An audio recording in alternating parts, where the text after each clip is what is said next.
The waving wheat is not as sweet this year in Oklahoma.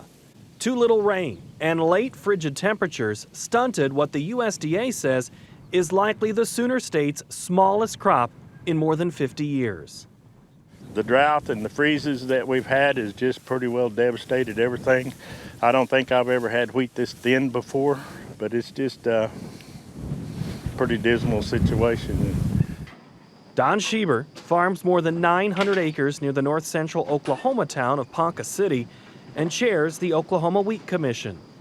USDA's latest series of crop reports indicate nearly half of the Oklahoma wheat crop is in the bin. But yields are way below normal and could result in the smallest harvest since 1957. This year's production of red winter wheat is likely going to be half the size of last year's bounty of 115 million bushels. Everybody's lost all their excitement about this year's wheat crop. You know, it usually gets pretty exciting around wheat harvest, but you know, we just want to get it over with and move on and put this one in the record books way deep and forget it. And then I think most of us, if we need to go to the bank, are going to have to buy some knee pads when we go visit our bankers. Much of Oklahoma has been locked in drought for months. Recent rains have eased the dry conditions somewhat, but arrived too late to help the winter wheat. And all that's doing is delaying the misery. While machines roll through Oklahoma, further north in the wheat belt, Kansas producers play the waiting game. It's getting close. The diagnosis for Kansas wheat is a little better.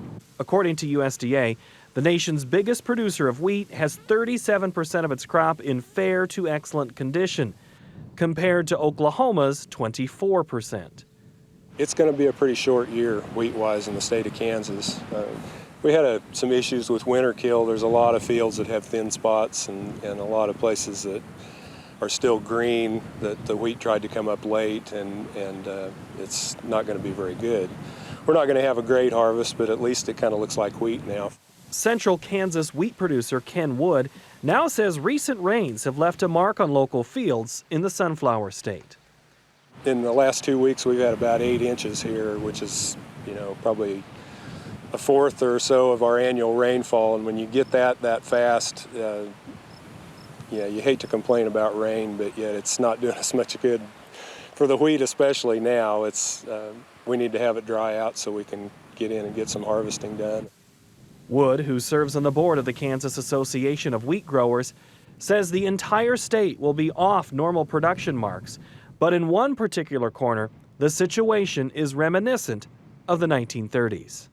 A lot of those guys are looking at 4 or 5 years of drought, and you know, really probably as bad in some cases as what the Dust Bowl was. It's just the farming practices are not the same as they were back in the 30s. But from strictly a precipitation standpoint in southwest Kansas, they're probably at least as dry as they were in the 30s. For Market to Market, I'm Paul Yeager.